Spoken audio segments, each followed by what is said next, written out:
Doctor کے پاس لوگ رش لگا کے بیٹھے ہوتے ہیں نا, ڈاکٹر صاحب میرے گردے میں تکلیف ہو رہی ہے, دوسرا کہتا ہے میرے گلے میں ہو رہی ہے, تیسرا کہتا ہے میرے پھیپھڑوں میں ہو رہی ہے. ڈاکٹر کہتے ہیں بھائی ایک کی بات سننے دیں, ایسا نہ ہو پھیپھڑوں والی دوا گردے والوں کو دے دوں, گردے والی گلے والے کو دے دوں, انسان ہوں میں.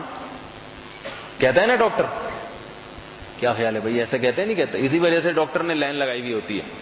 وہ ایک ڈاکٹر صاحب کے پاس گیا ایک آدمی, ان کی کلینک میں دیکھا کہ جتنے مریض انتظار میں بینچ پہ بیٹھے ہوئے ہیں نا, سب کے منہ میں تھرمامیٹر لگا ہوا ہے. ڈاکٹروں کی عادت ہوتی ہے نا پہلے بخار چیک کرتے ہیں, تو یہ جیسے ہی جا کے بیٹھا انتظار میں تو کمپاؤنڈر آیا, اس کے منہ پہ بھی کہا کہ جی منہ کھولیے. منہ کھولا جی, تھرمامیٹر لگا دیا منہ میں. اب یہ تھرمامیٹر دبا کے بیٹھا ہوا ہے بھی. تو خیر چپ کر کے بیٹھا رہا. جب اس کا نمبر آیا ڈاکٹر نے یوں چیک کیا اور رکھ دیا. اس نے کہا ڈاکٹر صاحب جو بھی آ رہا ہے سب کے منہ میں تھرمامیٹر لگا رہے ہیں آپ. خیال یہ تھا کہ شاید ہر ایک کا بخار احتیاطاً چیک کر لوں. ڈاکٹر نے کہا مسئلہ یہ نہیں ہے ہر ایک کا بخار, بات یہ کہ شور بہت کرتے ہیں. جتنے لوگ لسٹ میں بیٹھے ہوتے ہیں نا شور کرتے ہیں, اس لیے ہدایت کی بھی ہے جو جائے منہ میں تھرمامیٹر رکھو, چپ کر کے آرام سے بیٹھا رہتا ہے. تو بتاؤ میرے بھائی ڈاکٹر یہ کام کیوں کرتا ہے؟ اس لیے کہ وہ ایک وقت میں ایک کی بات سنتا ہے, دوسروں کے منہ میں تھرمامیٹر لگا دے گا, چپ کر کے آرام سے بیٹھے رہیں. یہ مخلوق ہے جس کی محدود صلاحیتیں, لیکن اللہ 6 ارب انسانوں میں سے ہر شخص کی بات تو دور کی بات رہی, ہر شخص کے دل میں گزرنے والے خیالات سے واقف ہے.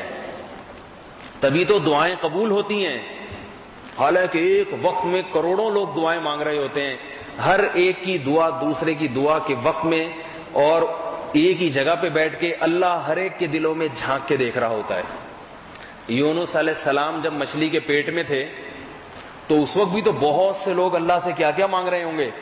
اللہ نے ان لاکھوں آوازوں میں یونس علیہ السلام کی آواز بھی سنی جو مچھلی کے پیٹ میں اللہ کو پکار رہے تھے, لا الہ الا انت سبحانک انی کنت من الظالمین. ایسا نہیں ہو اللہ نے یونس علیہ السلام سے کہا ہے یونس پہلے باقی مخلوق کو ذرا چپ کرا دوں پھر میں تیری سنوں گا.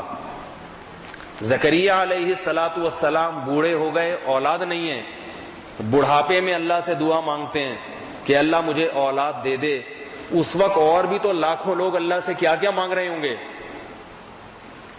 اللہ نے انہی لاکھوں آوازوں میں حضرت زکریا علیہ السلام کی آواز سنی اور حضرت زکریا علیہ الصلوۃ والسلام کی دعا کو قبول کر کے ان کی فریاد رسی کی.